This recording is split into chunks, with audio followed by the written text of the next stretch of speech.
Vale, ya estamos en live, estamos dentro. Muy bien. Grande, ¿qué tal, Miguel? ¿Cómo Vaya, estamos? vaya- vaya suerte llamarse Lucky, ¿eh? Eso sí que Ya, es la, ¿no? es la hostia, ¿eh? Ya ves, hay mucha gente que me conoce de una vida que cree que me llamo Luca o Luciano o cada vez tengo que sacarle el carnet o el DNI, ¿sabes? Cosas de No, eso. no, está claro, porque eso, lo normal es que la gente se crea que es un seudónimo o así, y Ya, eso cuando es. dice, no, no, es que este es mi nombre, ¿no? Pero bueno, ahora cada vez hay, bueno, tú eres joven, ¿no? Pero antes costaba más encontrar esos nombres, pero ahora hay gente que se llama Lluvia o que se llama, yo qué sé, Claro. cualquier nombre, ¿Desde, entonces, ya. desde dónde ha salido ese nombre? Claro. Es eso. Pero sí, te lo juro, hay gente que me conoce desde mucho tiempo y que no se lo cree el nombre. Dije, bueno, será otro nombre, yo qué sé.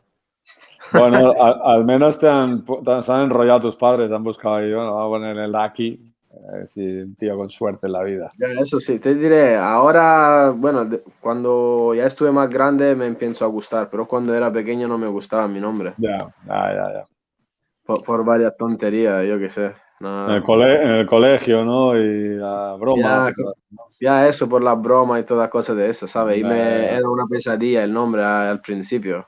O yo qué sé, le daban el nombre al perro Lucky, me decían Lucky perro y toda esa tontería, ¿sabes? Pero con el claro. tiempo ya mejor. Hombre, sí, Ahora sí. ahora mola, ¿no? Ahora mola, pero de Ya, pequeño, ahora sí, mira, después lo he entendido tarde, pero bueno. para Tarde, bueno. para consolarte, yo me llamo Miguel Lozano Grande, de segundo apellido. Grande. Y claro, mido casi 2 metros, entonces, bueno, el clásico, Vale. hostia, sí, grande. Bueno, vale. Las Sí, sí, ya, obviedades, ¿no?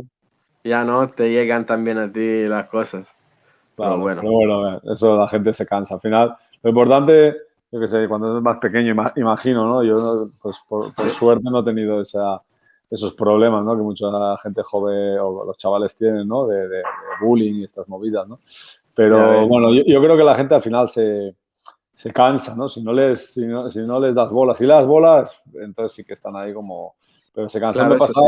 Me pasaba al principio con la apnea, ¿no? Porque como la apnea era cuando empecé yo aquí, volví de Egipto, que es donde vivía yo, y la apnea internacional pues sí que era muy conocida, pero en España pues era muy difícil. Ibas a las ferias, la gente, los buceadores te decían eso aguantar la respiración no sirve para nada.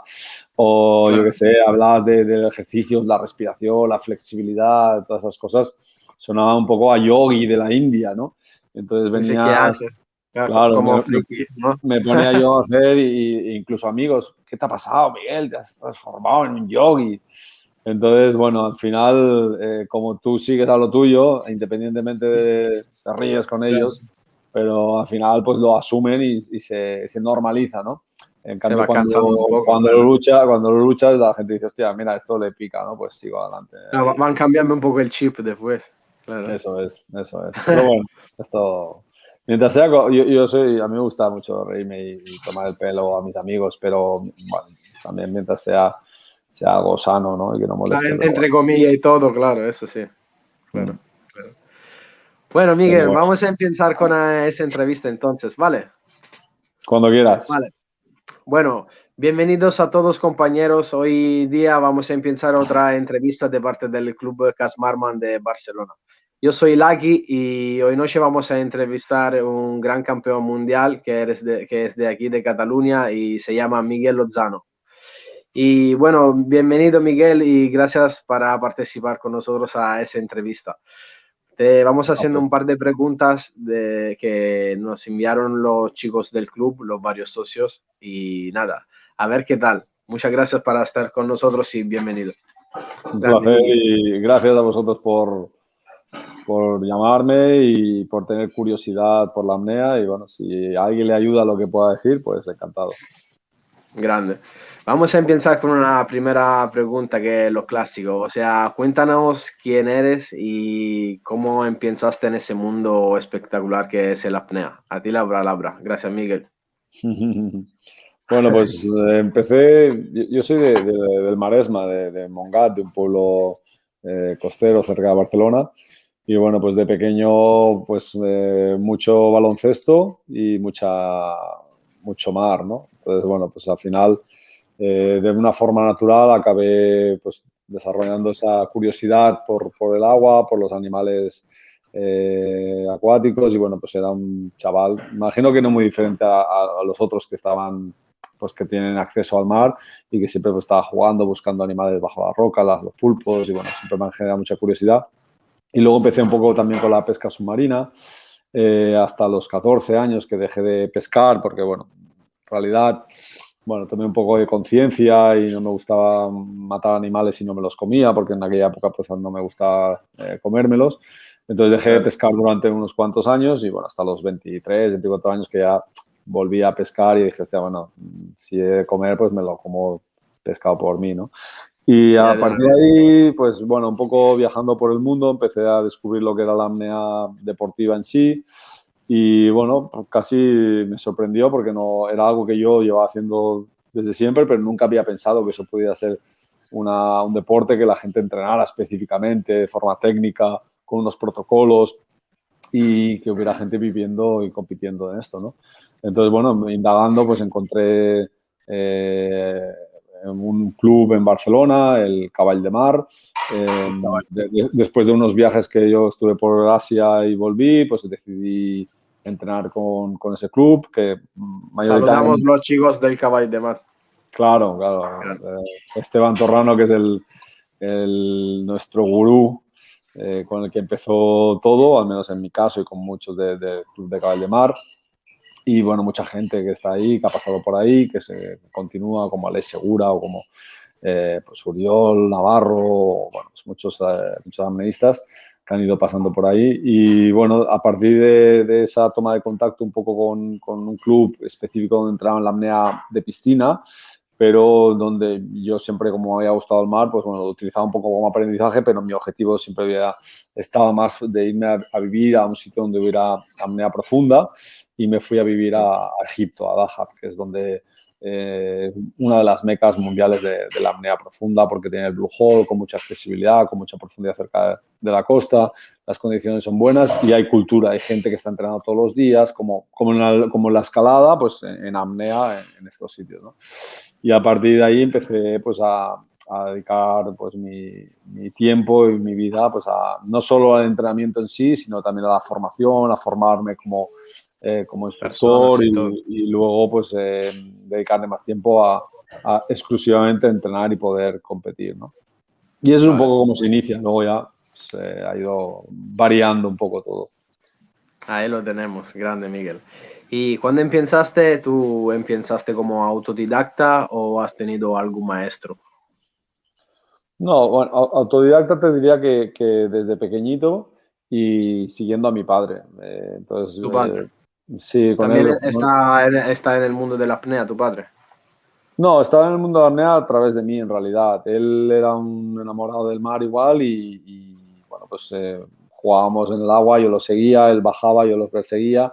De hecho, yo lo veía que se tocaba la nariz y yo no sabía para qué era. Entonces, cuando me dolía los oídos, dejaba de bajar y subía hasta que un día dije, bueno, esto ni siquiera me lo dijo, ¿no? Digo, a ver, voy a probar a La ver. compensación, a ver Pincé, qué es. compensé y digo, hostia, que se puede bajar más así, ¿no? Se Pero funciona. un poco el descubrimiento. De hecho, estuve muchos años que creía que solo se podía hacer una vez. O sea, ni siquiera pensaba que se podía hacer muchas veces, sino que compensaba y cuando volvía a doler ya ese era el límite, ¿no? Se imagínate la ignorancia. Pero, pero bueno, entonces en ese sentido sí que pues con mi padre es con quien seguía pues un poco, lo seguía y nos íbamos al agua y bueno, siempre pues las máscaras, las aletas, todo esto.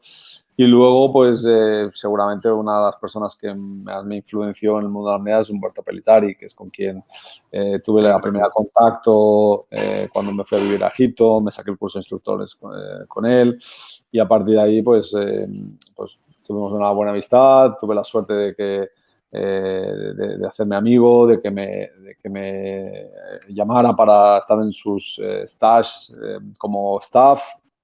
Y bueno, muchas veces pues hablo con él o cuando competía y estaba en intento récord mundo, pues yo le llamaba, me decía, oye, le preguntaba cosas técnicas Lo clásico, claro. o cosas un poco más mentales, ¿no? De cómo gestionaba él la parte emocional cuando pues, habían 400 personas, 20 barcos, helicópteros y Claro. toda la movida que había, pues que me echaron una mano, ¿no? Entonces, bueno, yo creo que parte de eso y ese aprendizaje viene de él.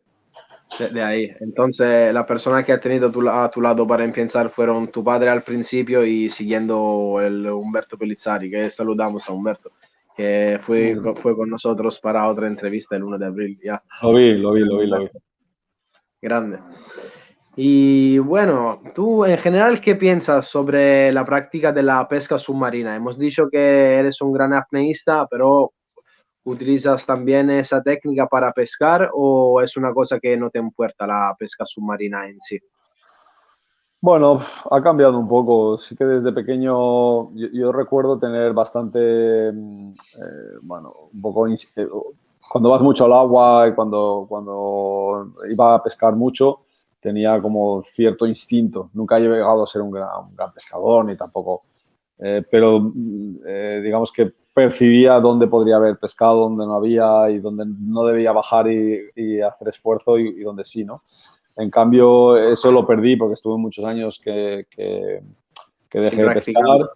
y luego ahora cuando voy porque voy con mis amigos y me dice, vamos, entonces me apunto, me subo y lo preparan todo y me echo al agua y a Sí, veces tírate ni ahí. pesco nada. Hago la seguridad, les grabo un vídeo y pasamos el día, ¿no? Pero ese instinto ya no lo tengo. Y realmente también el instinto un poco depredador y tal, tampoco. Supongo que cuando deje la apnea y tenga un poco más de tiempo libre, sí que volveré a pescar un poco, pues de darle un poquito de continuidad y demás, pero ahora lo hago muy de forma esporádica. Entonces, bueno, me gusta la pesca como algo, pues, sostenible, algo bueno, en vez de ir a una pescadería o al Mercadona que puedan hacerlo de arrastre o en piscifactoría, pues Ay, prefiero pescarlo yo, comérmelo yo. Eso sería claro. lo ideal, ¿no? No soy muy creyente de las competiciones de la pesca submarina, porque bueno, entiendo que es una actividad que poco a poco va a ir perdiendo peso y que bueno, pues, hoy en día tal y como está el mar El tema, claro. y aunque defiendo la pesca submarina como una actividad muy selectiva, pero sí que yo creo que pues, el mundo de la competición de la pesca submarina tiende a ir poco a poco a perderse y mucha gente se está transfiriendo al mundo del caza Photoshop, por ejemplo, ¿no? Que, bueno, pues que puedes cazar, pero imágenes y, bueno, pues no tanto Claro, la claro. pesca como una pieza conceptualmente, como simplemente para matarla, ¿no? Pero bueno, Claro, para inmortalarla más que matarla. exactamente. Y Ahí cada vez va. hay menos pescado, cada vez hay que ir más profundo. Y bueno, pues que, bueno, eso ya depende de cada uno, ¿no? Pero yo personalmente entiendo más la pesca como algo pues Claro, para comer si quieres y para pasarlo bien y poco más. claro, pesca selectiva siempre, pero en general. Eso Eso es. es.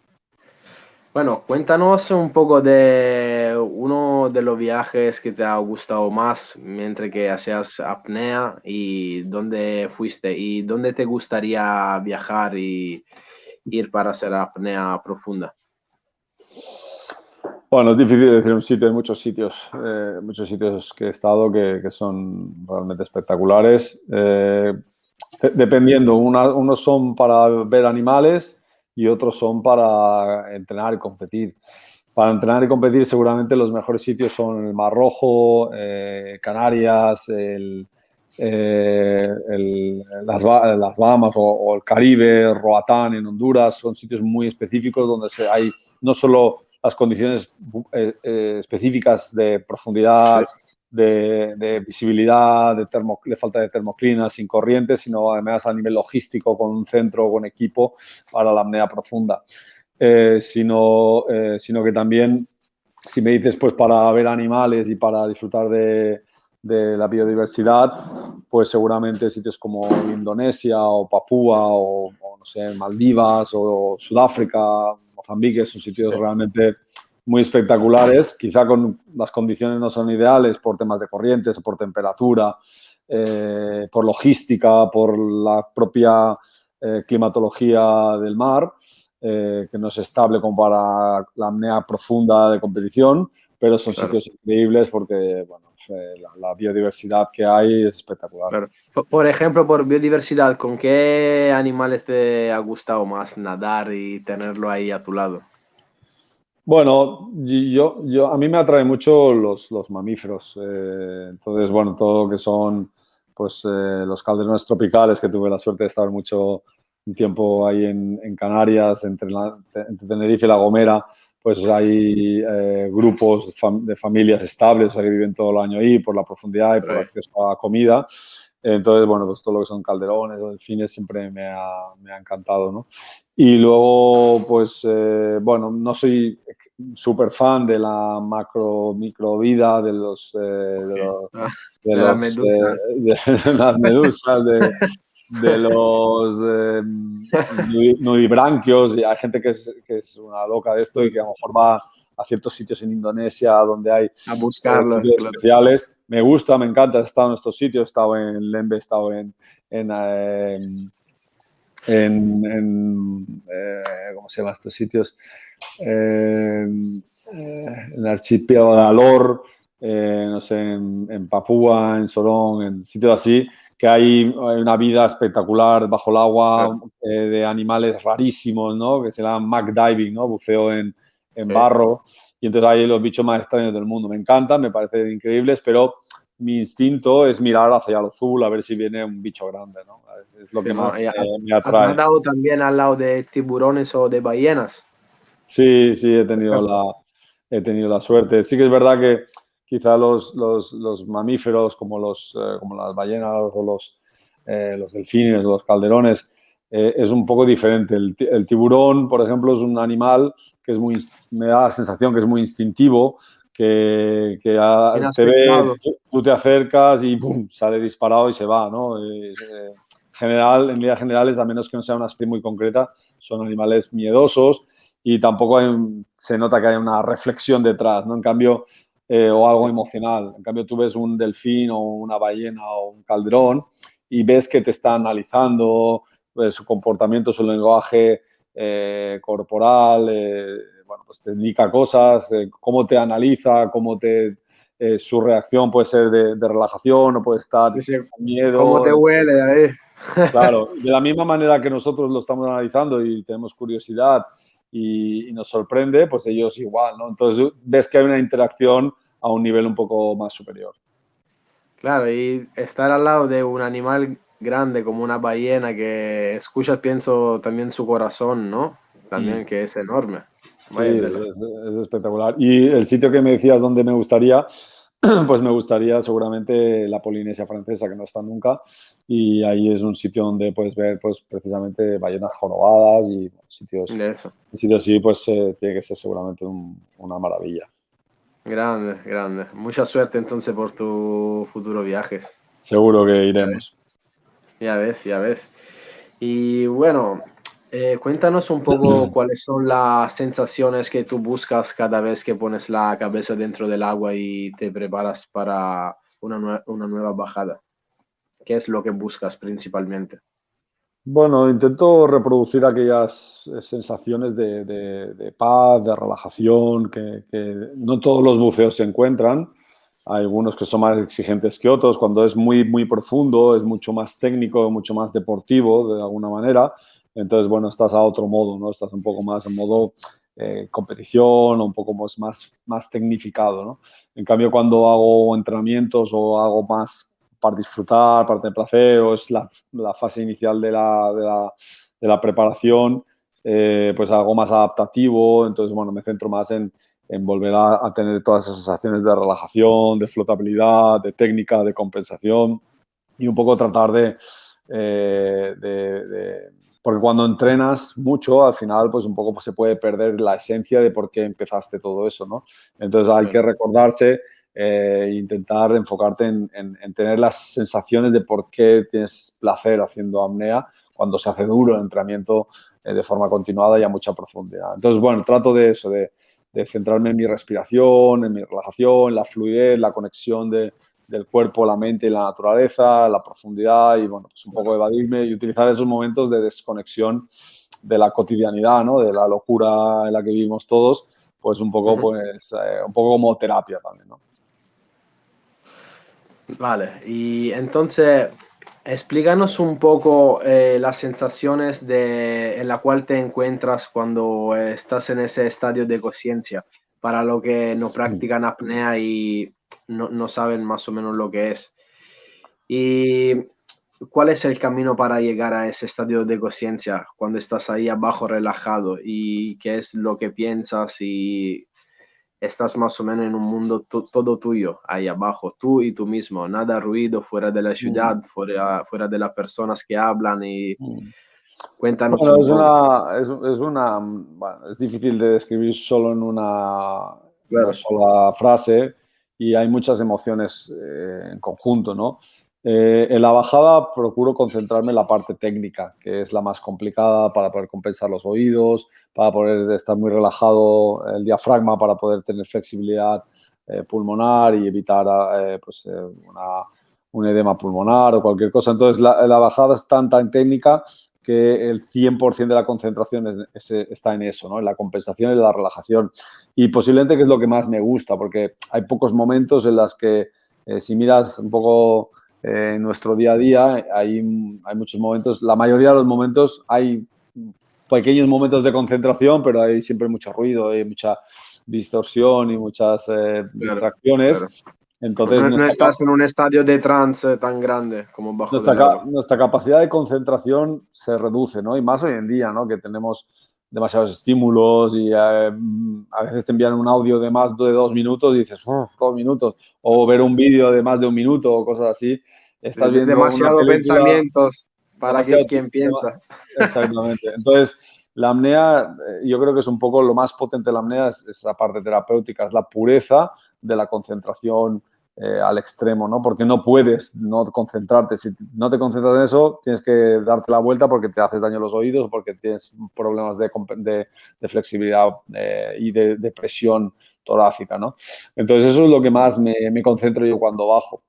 Luego, en la máxima profundidad, si voy a llegar y subir, pues toco y me voy, entonces ya subimos y ahí viene el esfuerzo más físico, que es donde ya vienen las ganas de respirar, las posibles contracciones diafragmáticas, la producción de ácido láctico en brazos y piernas, entonces un poco más físico y te tienes que centrar más en el aleteo, en la técnica, intentar no poner pensamientos negativos, lo que le llamamos cortafuegos para que no entre pensamientos negativos y, bueno, pues analizar toda esa situación y centrarte en el aquí y ahora, no el futuro, no cuándo llegue, no qué pasará, Dice ahora, quitar todo eso. Pero claro. cuando estoy a lo mejor haciendo una espera muy profunda, vamos en 70, 80, 90 metros, que hacemos esperas de 1 minuto, 2 minutos para adaptarnos a la narcosis de profundidad o cosas así, pues bueno, intento aprovecharlo para estar lo más relajado posible, para analizar de forma introspectiva todo mi cuerpo, si tengo contracciones diafragmáticas, si son en qué fase están. Y bueno, de vez en cuando pues también, como normalmente buceo sin máscara, pues me gusta abrir los ojos y ver la inmensidad del azul o de la oscuridad, pero no veo nada, veo borroso. Entonces, bueno, pues es una especie Claro, de estar como en una ensoñación, una sensación de claro. ensoñación. En una bola ahí. Sí, Ya, ya. es como si fuera un universo paralelo de alguna manera, ¿no? Difícil de Claro. describir, pero bueno, la ausencia de ruido, la ausencia de luz, el descenso de la temperatura, aguantando la respiración a más profundidad, la soledad, todas esas cosas, pues bueno, a veces hay que analizarlas. El otro día estuve con Juan Espino, que es un luchador de UFC, de MMA, de español, que compite en Estados Unidos y demás, y daba un reportaje y hablando con él me decía que él trabaja la parte mental a veces enfrentándose a los miedos, ¿no? Y uno de los miedos entraba en una casa abandonada de noche solo, ¿no? Y parece que no, pero seguramente todos, si entramos en una casa de noche solos, a oscuras, abres la puerta y sabes que no hay nada detrás, ¿no? Pero, Claro, bueno, nuestro instinto, la claro. soledad, la oscuridad y demás, pues nos No hace estar acostumbrado. activarnos, aumentar el ritmo cardíaco, producir adrenalina para estar atentos ante una situación de posible riesgo, ¿no? Lo que pasa es que el Claro. entrenamiento, la exposición a todo eso, hace que seamos capaces de bajar las alarmas, de racionalizarlo y no actuar de forma emocional, ¿no? Entonces, bueno, eso es lo mismo, mucha profundidad. Si yo le cuento a alguien que a 120 metros pues no hay luz, estamos sin ver, Claro. estamos solos ¿A dónde completamente, vas? Dice? en la oscuridad y con frío, entonces me dirían, tú estás colgado, ¿no? Claro, Y ellos piensan solo en soledad, oscuridad, animales peligrosos, tiburones, entonces claro. todos los miedos se despiertan, ¿no? Pero eso con el entrenamiento, la repetición, la mecanización, la racionalización y el conocimiento, somos capaces de estar tranquilos y disfrutando de ese momento de placer. Conocer tu mente sobre todo, es eso, y superar tus miedos. Eso es, Claro, eso claro. ocurre. En la pesca submarina, muchos pescadores que yo formo me dicen que cuando el agua está sucia, cuando no tienen buena Claro, visibilidad, su rendimiento baja porque claro, es fundamental. No ves lo que hay. Claro, están inseguros, claro. claro. Y por ejemplo, tú cuando bajas con los ojos abiertos o con los ojos cerrados. No, ojos cerrados. Generalmente los primeros 30 metros que estamos aleteando o tirando del cabo, pues sí que abro los ojos, los entreabro, más que abrirlos, los entreabro Vale. para mantenerme relajado, pero ver el cabo. Y como te decía, una sensación de ensoñación. No necesito ver el cabo En sí mismo, nítido. pero bueno, que sabes que Necesito. está ahí enfrente y no te ha movido mucho. Exactamente. Y aunque lo vea, lo veo borroso, entonces no Claro, estoy focalizando mi atención en el cabo, simplemente estoy siguiendo una guía, ¿no? Y luego a claro, partir de 30 hasta 125, que es 126, que es mi máxima en entrenamientos, estoy con los ojos cerrados completamente porque el sentido de la vista distorsiona la capacidad de concentración. Entonces, cuando me cierro los ojos, estoy concentrado completamente en el aire, en la compensación, en la relajación. Entonces, bueno, estoy muy metido en eso y no hay posibilidad de distracción. claro, claro. ¿Y cuál piensas que es tu punto de fuerza en la apnea y también cuál es tu punto débil en la apnea? Bueno, posiblemente el punto más fuerte es que, bueno, soy un apneísta que aguanta buceos muy profundos y muy largos. De hecho, mis pérdidas de conocimiento, mis síncopes en toda mi carrera son muy pocos. He perdido conocimiento 4 veces en mi carrera, 3 de ellas en competición, o sea, en el intento récords del mundo y uno en el Mundial de hace 2 años en Niza. Y dentro del mundo de la apnea un poco pues más élite y más de máximas, los apneístas han perdido conocimiento muchas más veces, ¿no? Es mucho más habitual perder en entrenamientos o en competiciones, más habitual. Entonces, bueno, mi característica es que puedo aguantar buceos mucho más profundos, soy un poco menos físico, no. En los últimos años he trabajado más la parte física, pero al principio era pues muy reacio. Pensaba que lo único que me daría profundidad sería entrenar profundidad, ¿no? Luego con los años he cambiado un poco esa mentalidad porque sí que cuando llegamos a ir muy profundo, pues necesitas recuperar mejor, estar fuerte, tener un buen cardio, tener mejor Claro, musculatura para tener más potencia, porque los tiempos de apnea si no se aumentan mucho porque vas más lento, porque no tienes fuerza como para propulsarte.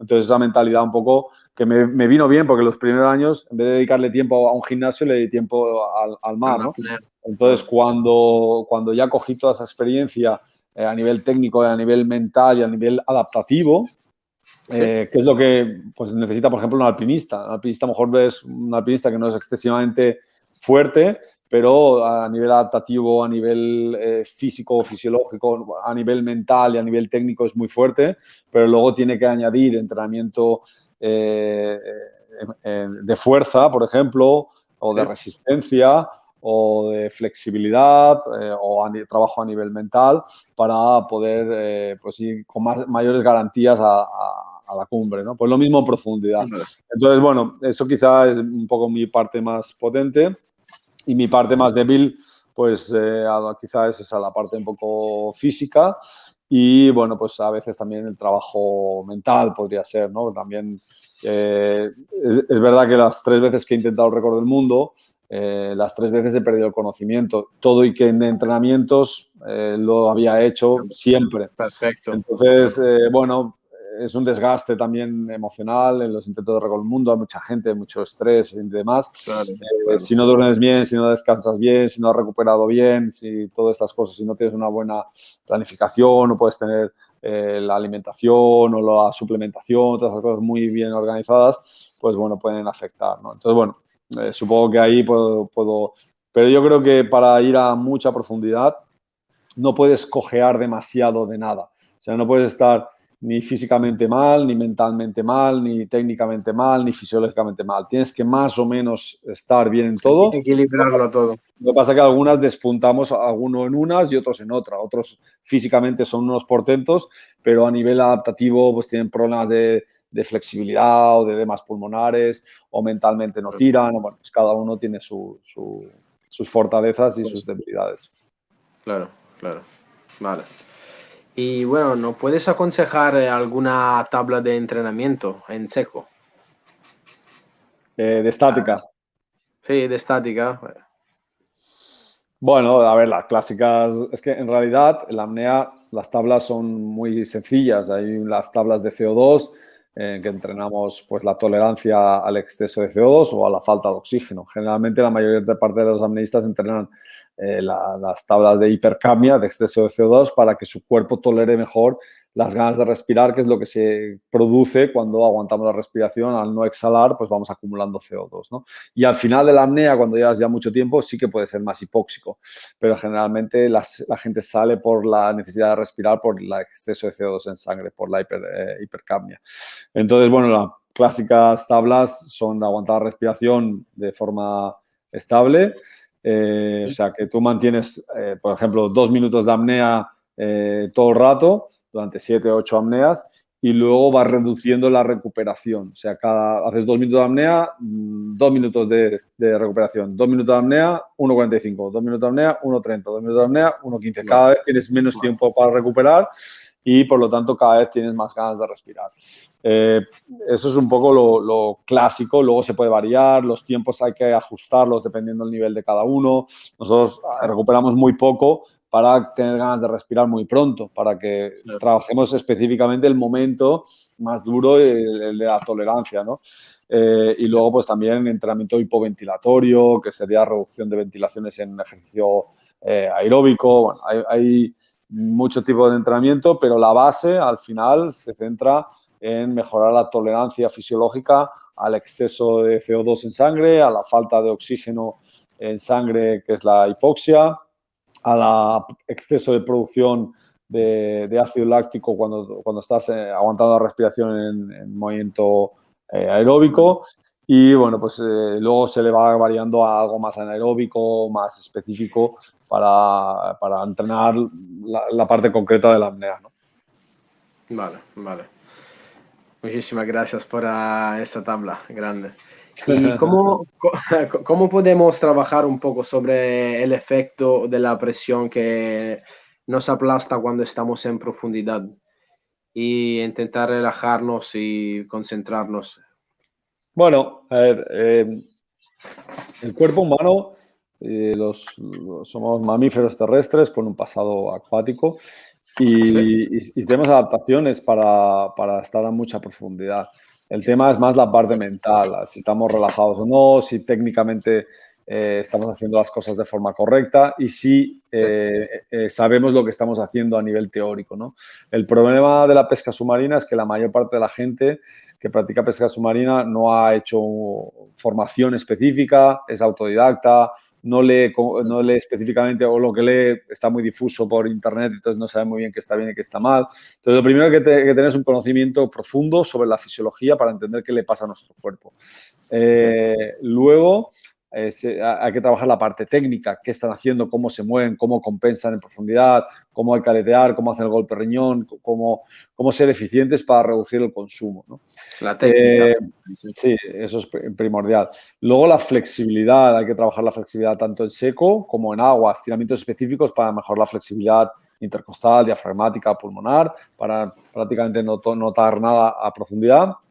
Y luego la seguridad, que no esté comprometida, ¿no? Cuando trabajamos la técnica, el conocimiento, la adaptación y la seguridad no está comprometida, como estamos tranquilos, sabemos lo que hacemos, el cuerpo humano se adapta a la profundidad. Yo hay buceos que bajo a 60 metros y estoy estresado porque no he respirado bien, porque no me he relajado, porque tengo mi cabeza en otra cosa y noto presión. Y otros buceos a 120 metros que estoy completamente relajado y no noto ninguna presión, ¿no? Entonces, es algo muy mental, entonces. Muy mental que deriva en un error técnico y que deriva en una posible sensación de opresión de estrés y eso. por falta de relajación, ¿no? Pero lo importante es tener un conocimiento profundo sobre lo que se está haciendo y una seguridad, porque si no está garantizada de forma instintiva, vas a reducir el rendimiento para evitar un accidente, ¿no? Vale. Entonces es una parte técnica física, pero hay una gran parte también mental. Ponémosla así. Sí, pero la mente no la puedes entrenar si tienes ignorancia. Si tienes ignorancia sobre lo que estás haciendo en un deporte donde hay un riesgo para la vida, como es la apnea o como es la pesca submarina, nunca estás tranquilo, porque siempre sabes que si te equivocas, pues se acaba todo. Entonces, en la apnea somos capaces de enfrentarnos a todo eso y de apretar y bajar más porque cubrimos todo eso, el conocimiento, la técnica, la relajación, la flexibilidad, la adaptación y la seguridad no está comprometida, ¿no? Entonces somos capaces de poder apretar y de avanzar, ¿no? La pesca submarina, pues anualmente mueren bastante gente en España concretamente, en todas partes del mundo, pero en España, ya que estamos aquí.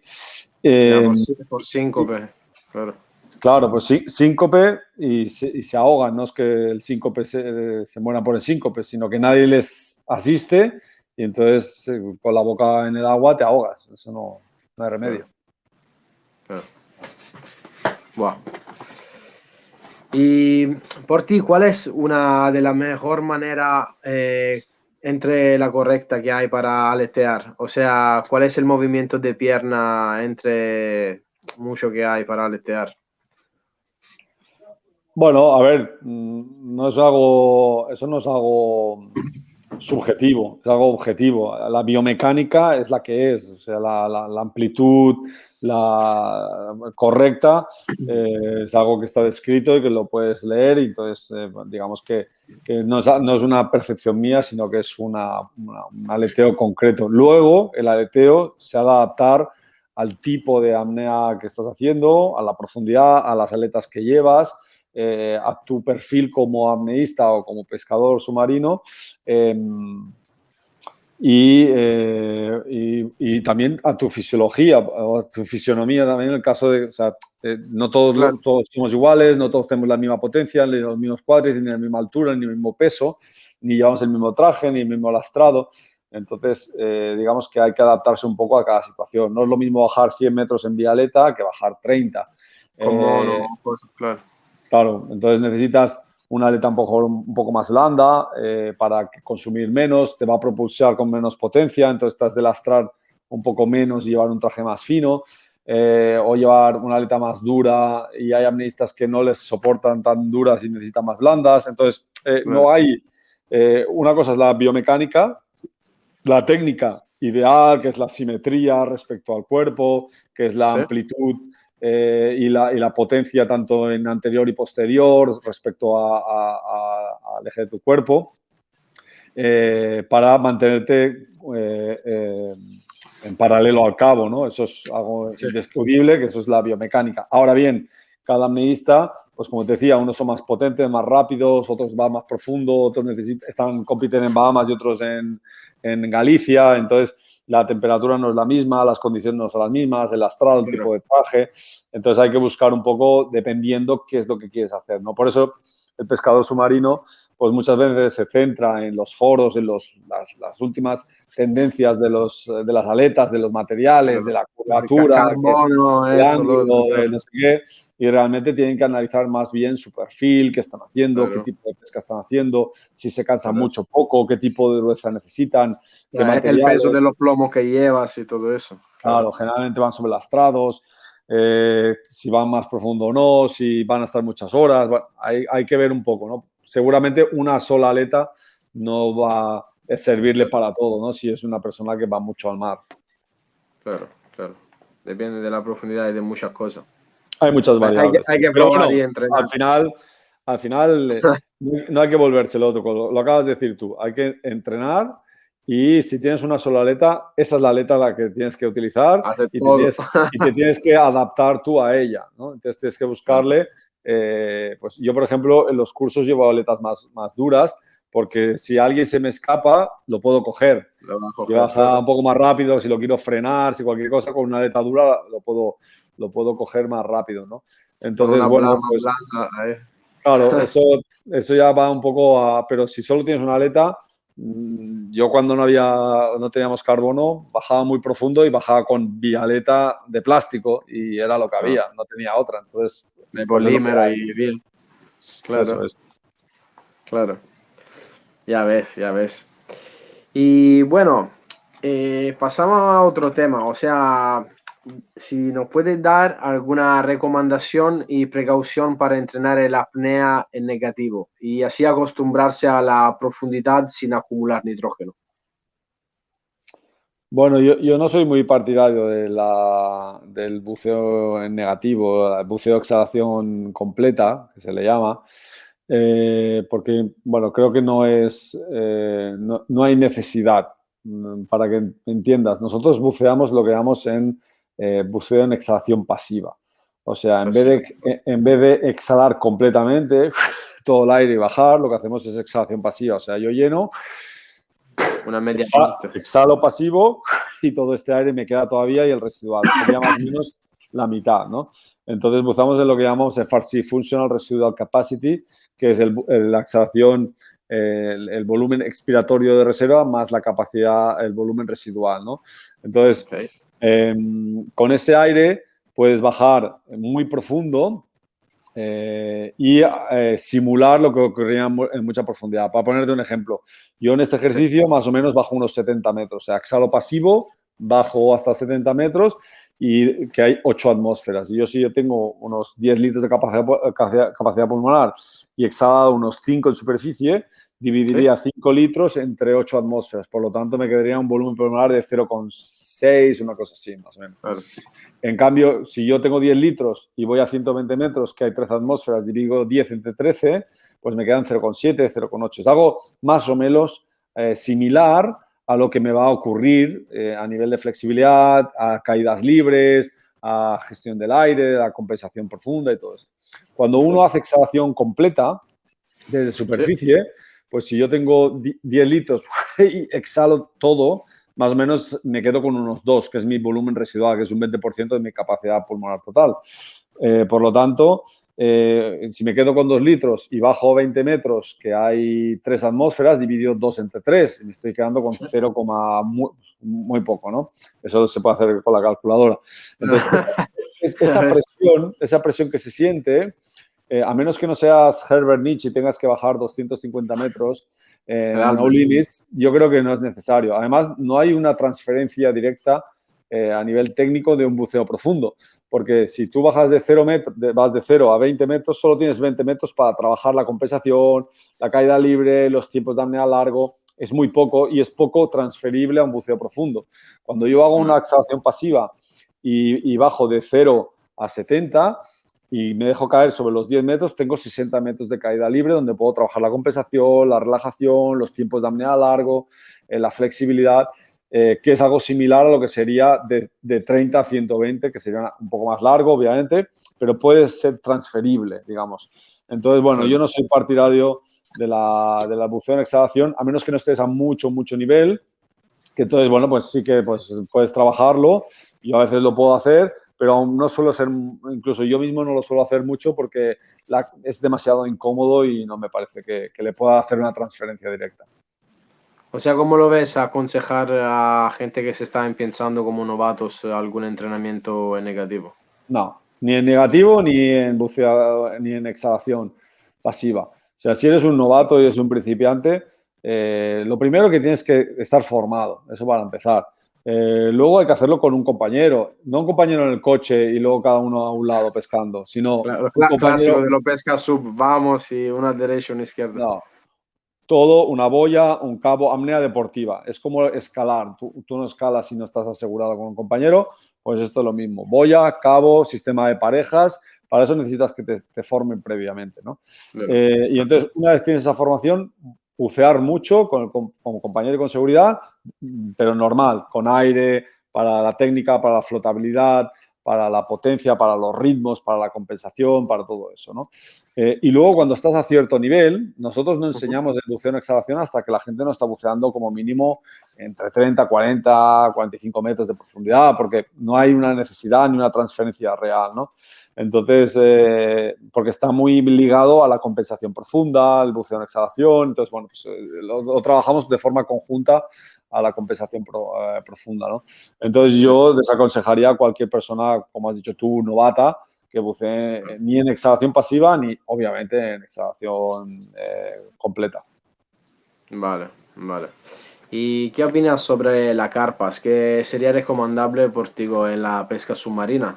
Profunda sobre todo. ¿Y por qué sí y por qué no, por ejemplo? Bueno, a ver, la carpa es un método para meter más aire a los pulmones, entonces meter más aire a presión. Normalmente el pescador submarino no suele hacerlo a menos que no sea con un perfil más apneístico, o sea que pues un pescador que tiene un buen conocimiento, un perfil de apnea, o sea que tiene la profundidad ya pues asumida, tiene aspectos técnicos bien trabajados. Entonces, bueno, pues si va a bajar 50 metros a pescar y si lleva más aire, pues puede estar más tiempo y puede tener más posibilidades de pescar o de compensar profundo o de estar relajado. Entonces, Claro. pero estoy hablando de un perfil muy concreto que no es muy habitual. El pescador profundo no suele ser un perfil de apneísta. Hay pocos, pues, por ejemplo, Aleix Segura es un perfil de pescador, pero con un perfil muy apneístico, entonces te puede aguantar apneas muy largas y muy profundas, entonces, bueno, pues tiene esa capacidad y ese conocimiento teórico-técnico para poder hacerlo, ¿no? La mayoría de pescadores no suelen tener ese perfil, entonces, bueno, generalmente cuando carpan, pues a lo mejor no lo hacen de forma correcta, les da mucha flotabilidad y para contrarrestarla se sobrelastran. Si hacen muy profundo, pues a veces el reflejo de inmersión, que es la vasoconstricción periférica, la migración de la sangre no es tan buena y puede afectar un poco también en edemas pulmonares. Bueno, narcosis de profundidad no suele ser habitual en la pesca submarina, porque hay muy profundo, pero bueno, en la apnea profunda no solemos carpar a la máxima como hacen en estática o en dinámica, porque nosotros tenemos el problema de la flotabilidad, de la narcosis de profundidad, del reflejo de inmersión que es un poco más debilitado por la presión. Entonces, bueno, no solemos ir a nuestra máxima de carpar, como suele ser en piscina. Vale, vale, vale. Y a ver, hablamos un poco del desgaste energético en el entrenamiento profundo, por ejemplo. ¿Qué alimentos, vitaminas o algún elemento que podemos ingerir crees que se queman más y con qué lo podemos reponer de nuevo? Que, pues, Bueno, a más o ver, menos. esto es muy subjetivo también, ¿no? Yo te puedo decir lo que yo hago y lo que me ha Claro, funcionado claro. a mí y otra Sí, cosa es lo lo que que... piensas tú en general, también un poco Claro, para eso hay gente que le entender. funciona más, menos y el metabolismo es diferente para cada persona. Hay gente que se Claro, come de 3 huevos y 2 plátanos y 2 y va al yogures, se va al agua, mar ya. y han digerido antes de llegar, ¿no? Y otros que Claro. tienen una digestión un poco más lenta. Como se Eh, toman el agua ya están rebotados. Claro, claro. Entonces, bueno, yo creo que lo importante, hay estudios que dicen que la mejor es las dietas alcalinas, que son productos alcalinos, al final para liberar antes el CO2 en sangre y, bueno, recuperar un poco mejor y demás. Entonces, bueno, pues se siguen este tipo de dietas, ¿no? Lo importante, yo creo que no es volverse loco. Por ejemplo, en la apnea, que solemos ir en ayunas, pues intento cenar algo que digiera bien, pero que me dé energía. Sí, En mi caso, sí. generalmente, pues son verduras al vapor y un poco de hidratos en forma de arroz blanco o pasta blanca y alguna proteína blanca, ¿no? Pues un pescado, un pollo o algo así que sea fácil de digerir, ¿no? Que me dé un poco de energía y que no necesite por la mañana. Pero es diferente porque nosotros no hacemos un desgaste extremo como sería, o sea, hay un desgaste, pero es una sola bajada. Calentamos y vamos a nuestra máxima en competición Entonces, y suele ser pronto por la mañana. Entonces, bueno, no estás vacío, no, en el sentido de que tienes ganas de comer y que estás debilitado, ¿no? En cambio, si es ya media tarde, llevas todo el día, aún no has comido, o si llevas muchas horas en el mar, pues sí que es diferente. Entonces, cansado, bueno, hay que pensar en estar bien hidratado. Problemas de enfermedades comprensivas, por ejemplo, es por falta de hidratación en muchos casos. El rendimiento se reduce también por la falta de hidratación. Entonces, bueno, pues tomar... yo solía, pues, depende de la época, pero cuando hay más desgaste, solemos comer batidos de proteínas para recuperar un poco la masa muscular, porque la apnea es muy catabólica y destruye mucho la masa muscular y la reduce mucho. Por eso, cuando entrenas mucho, pues cada vez te vas aflojando, digamos, a nivel muscular. Claro. Entonces hay que suplementar con este tipo de batidos. Suplementas también con algunos productos que puedan hacer la mejora de la producción de hematocritos, como el concentrado de cerezas ácidas, o hay algunos reguladores de pH como Base Vitae, si no recuerdo mal. Hay gente que toma remolacha, concentrados de remolacha. Hay de todo un poco, ¿no? De todo, claro. Pero yo creo que para eso tienes que estar a mucho nivel para percibir realmente, más que en el rendimiento, en la recuperación. O sea, para que a largo plazo, durante varios meses entrenando mucha profundidad, puedas estar recuperado para seguir entrenando con calidad los siguientes días, ¿no? Entonces, yo creo que eso es importante. Y en la pesca submarina yo creo que es comer bien, no dejar comer y estar bien hidratado, recuperar y bueno, básicamente, y el que quiera y esté a más nivel, pues suplementar a lo mejor con un batido de proteína o así, pero que, bueno, yo creo que hasta que no estás muy arriba, arriba de que ya realmente necesitas de tirar de cualquier lado porque ya vas al límite, ¿no? Yo creo que hasta ese punto puedes llegar a muy buen nivel. Yo cuando bajaba 100 o 110 metros no tomaba nada, ni ninguna proteína, ni nada. Entonces, pero cuando ya empecé al que íbamos a de 120, 122, 125, que ya veías que al día siguiente, fisiológicamente estabas cansado, no había buena recuperación, pues había que tirar de todo eso, ¿no? Por eso también te decía antes que es importante el entrenamiento físico para la recuperación, tener una buena base aeróbica y de fuerza, de resistencia, de potencia, para que puedas entrenar en periodos largos. Claro, claro. O sea, son muchas cosas, no es solo alimentarse. Y claro, aquí también te estoy pones tú haciendo algo. un resumen rápido. Un resumen, claro, claro. Podemos hablar horas y horas de eso, de la alimentación. Por ejemplo, pones algo tú dentro del agua, no sé, algún integrador o algo. ¿Te refieres a si tomo algo cuando estoy en el agua? Sí, como si mezclas algo en el agua, por ejemplo, yo que sé, alguna vitamina o algo. No, mientras estoy en el agua, en el mar, bebo agua, sí, no Agua más. normal, ya está. O depende, si estoy a lo mejor en agosto en Egipto, que hace mucho calor, te deshidratas mucho, pues voy tomando con sales minerales o con alguna cosa así, ¿no? Eso. Pero ya te digo que es más después del entrenamiento para recuperar y demás, porque al final no es lo mismo que la pesca submarina. La pesca submarina está muchas horas, entonces se van deshidratando poco a poco. Nosotros no estamos generalmente 6 horas entrenando en el mar. Entrenamos, y depende de la fase. Si estamos a lo mejor en una fase más de aclimatación, pues sí que podemos estar 2, 3 horas. Si el agua está templada, porque si está fría, normalmente, como estamos muy estáticos, a diferencia de la pesca submarina que se va moviendo, nosotros cogemos rápido frío, vamos con trajes más finos para poder ir más profundo. Entonces, normalmente en 1 hora ya estamos fritos, ¿no? Ya está. Y si el agua está caliente, podemos estar 2, 3 horas porque estamos trabajando flexibilidad, Pero no te tiras 7 horas como en la pesca submarina, por ejemplo. No. Tenemos un desgaste, pero es diferente. Y de hecho, cuando vamos a máximas, cuando vas a una progresiva que se le llama, llegamos, hacemos un calentamiento, 2 o ninguno, lo que sea, hacemos una máxima de 4 minutos de buceo, salimos y ya se ha acabado, nos vamos para casa, ¿no? Porque ya estás destruido.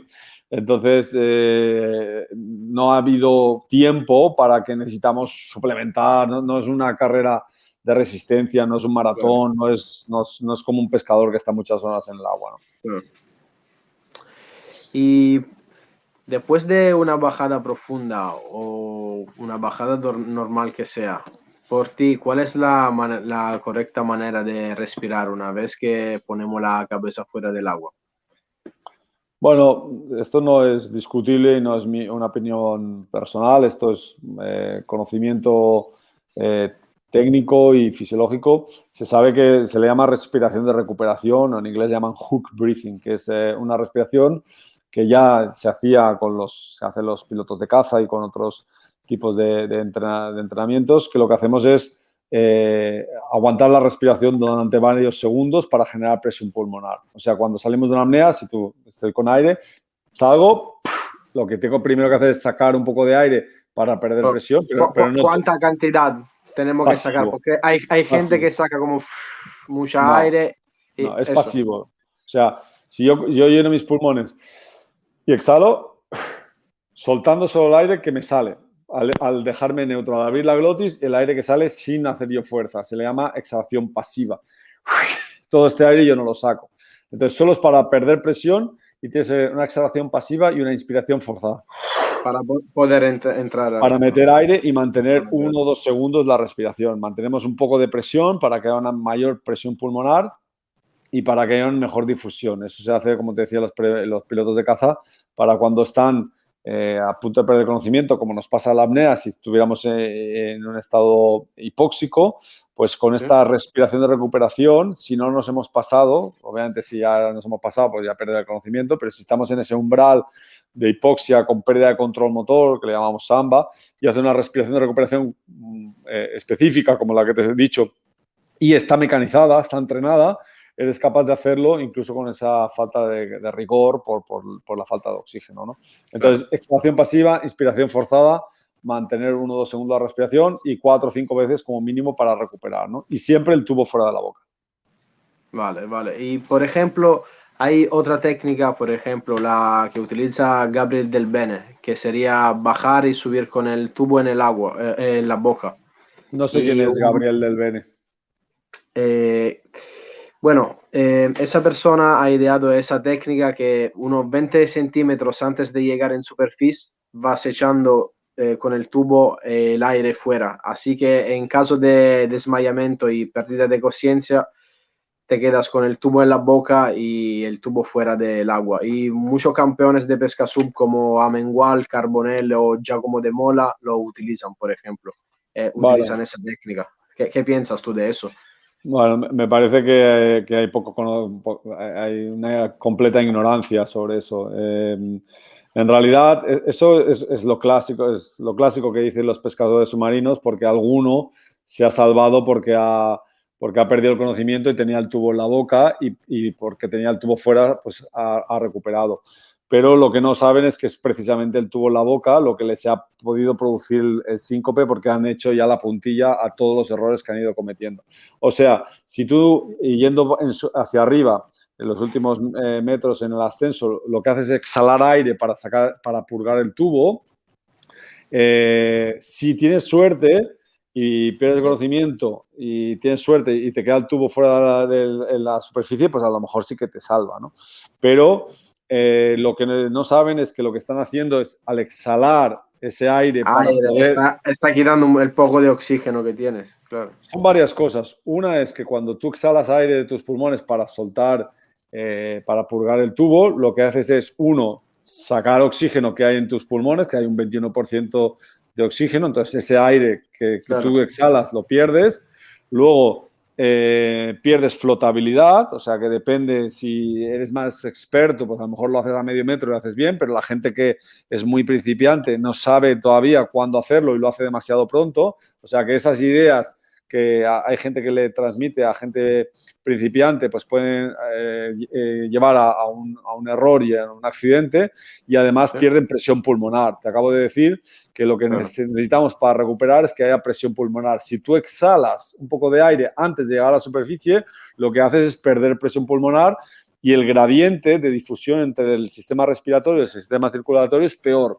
Por lo tanto, la captación de oxígeno por la hemoglobina es peor y hay más posibilidades de síncope. O sea que el tubo en la boca, exhalando en superficie, o sea, exhalando en el ascenso, puede ser que sea lo último que ha hecho para rematar y poder perder el conocimiento, ¿no? Entonces, Vale, no lo sé, desconsejas entonces como sistema. sí, sí, totalmente. No sé si esta persona que aconseja realmente ese consejo lo hace fruto desde la ciencia, que no, porque ya te digo que no, sino desde su propia experiencia y desde algo no empírico. O sea, dice, yo creo que esto está, y la gente lo hace, pero no es algo empírico, no hay una prueba, no hay nadie la ciencia que nos diga que eso es lo correcto. Y nosotros nos tenemos que basar en conocimiento científico y en pruebas que nos den capacidad de entrenar de forma más eficiente y más segura. Vale, vale. Muchísimas gracias. Ya, hay muchas cosas que portan a hablar de las dos maneras de respirar, pero no, miramos la más correcta y por la salvaguardia de nosotros mismos. Claro. Sí, yo tampoco es que yo te diga, y nosotros nos basamos en en las pruebas y en el entrenamiento y en los estudios científicos para crear una metodología que podamos enseñar a la gente, no mediante nuestra experiencia de apneísta o de pescador submarino, porque eso no es suficiente como para... Nosotros entrenamos, por ejemplo, a deportistas o entrenamos a gente con enfermedades respiratorias y no sirve que yo sea un buen apneísta, no es suficiente. ¿No? Sí, usted haga estos estiramientos porque los hago yo que soy apneísta. No, tiene que haber un estudio científico detrás que pruebe que un fisioterapeuta puede hacer trabajo de fisioterapia respiratoria específica y en apnea para esas personas de una forma concreta y con estudios donde que digan que hay una mejora, no porque yo lo diga porque sí, ¿no? Vale, vale, vale. Y por ejemplo, cuando tú bajas y te preparas para un nuevo récord, que sea mundial o un récord tuyo personal, por ejemplo, ¿te pasa alguna vez eso, te ha pasado ya alguna vez es como de pensar que podías estar en peligro o lo hace en total seguridad con las personas ahí al lado, los coaches y todo eso, Sí, por no, ejemplo? siempre se hace en seguridad y siempre hay un equipo detrás y bueno, los protocolos están muy definidos y todo está muy, muy controlado, ¿no? Si yo tuviera la sensación de que mi seguridad está comprometida, no lo haría, ¿no? Pero sí que es verdad que hay momentos, también la experiencia pues nos va ayudando poco a poco a hacerlo de forma más segura y más controlada, pero hay momentos en los que a veces es un poco más difícil o que estás en medio de no sé dónde, en Bali, no sé dónde, en un sitio ahí perdido y que no hay acceso a algunos sitios o a hospitales o al equipo que te puede asistir y demás, pero ya intentamos, o incluso las Bahamas, que puede ser un sitio increíble, pero si hay un accidente, pues no hay un sitio donde nos lleven a un hospital que pueda tratar este tipo de problemas. Entonces, bueno, pues es la seguridad 100%. Hablas tú como cámara hiperbárica o cosas de esa, ¿no? Exactamente. Entonces, la seguridad 100% no existe, pero sí que bueno, es un porcentaje muy, muy elevado de seguridad, ¿no? Y después está la parte emocional. Una cosa es el conocimiento y luego es lo que el instinto, evolutivamente estamos diseñados para sobrevivir y bueno, pues la mente te juega malas pasadas y te dice no lo hagas porque a lo mejor es tu última vez, porque hay algo que no está al 100% controlado y bueno, eso te resta fuerza, eso se le llaman sumideros de poder en la psicología deportiva.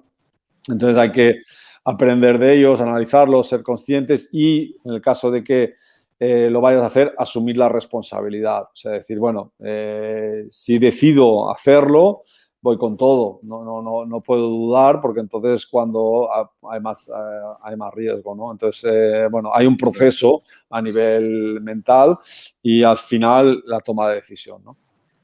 Vale, vale. Ya ves, grande. ¿Y qué piensas de los estiramientos del diafragma? ¿Por ti son realmente útiles y se pueden hacer, por ejemplo, de forma dinámica, por ejemplo, estirándolo y caminando normalmente o no? Bueno, yo creo que son fundamentales. La flexibilidad diafragmática, intercostal y pulmonar es fundamental, no solo a nivel fisiológico y adaptativo para poder ir más profundo, para poder adaptarnos, para no sentir presión, todo lo que hemos estado hablando un poco antes, Sí.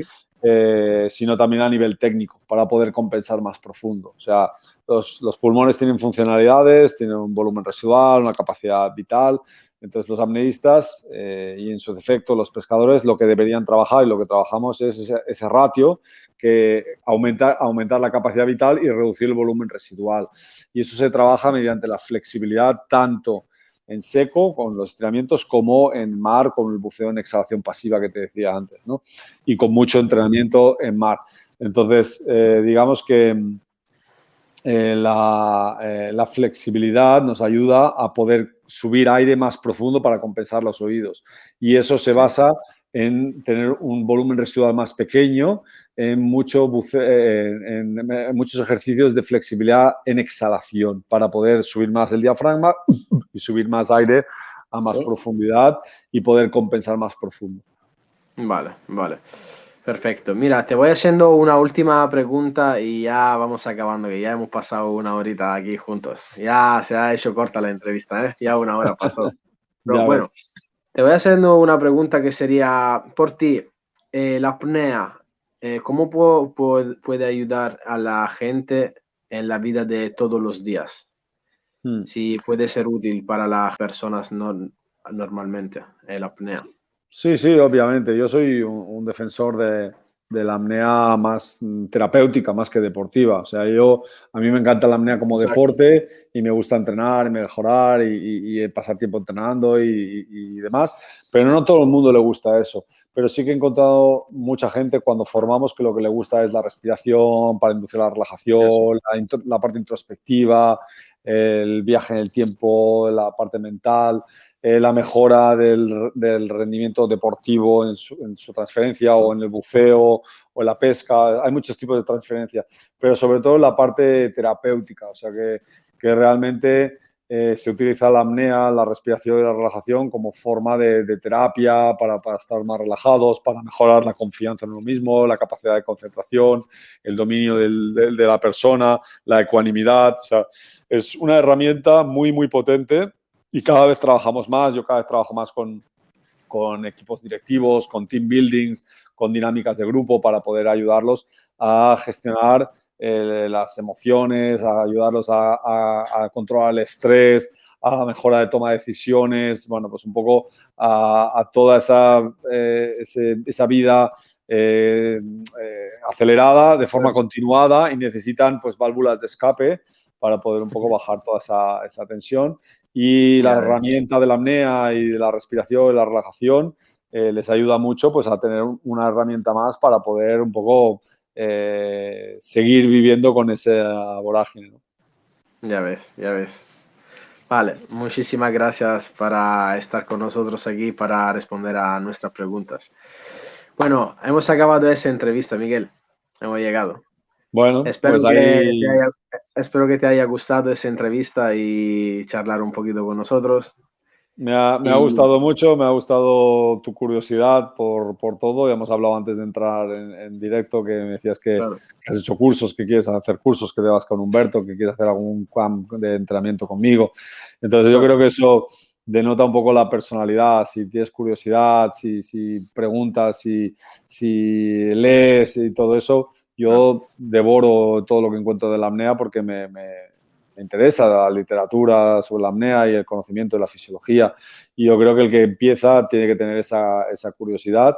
Y bueno, pues tú eres un catalizador para toda esa gente que a lo mejor no lo pregunta, y tú lo haces por ellos y llega esa información, que es lo que buscamos. Al final, lo que buscamos es que con este tipo de charlas llegar a información a más gente, a llegar a la Claro. apnea a más gente, pero además que lo hagan de forma segura, ¿no? Porque realmente pues es una pena que la información se quede diluida por internet, y que además hayan bastantes accidentes específicamente en la pesca submarina, porque en la Por apnea, ignorancia y todo eso, claro. claro, en la apnea a nivel mundial los accidentes son prácticamente nulos, porque es como escalar con cuerda. Es raro que tenga un accidente, muy, muy raro, ¿no? Entonces, bueno, pues sobre todo si en el sector de la pesca, si podemos echar una mano y acercar el conocimiento, pues encantado. Vale. Perfecto, Miguel. Entonces, dicho eso, te mando un abrazo fuerte y te saludo de parte del Club Cas Marman de Barcelona y de todos los socios. Vale, nos vemos Pues pronto muchas y gracias, Lucky, y que tengas gracias, mucha Miguel. suerte, Y Lucky. muchísimas gracias a la gente que está aquí con nosotros. Buen azul y buen mar a todos. Nos vemos pronto, compañeros. Un abrazo. Chao, Miguel. Chao, chao, chao. Vale. Venga.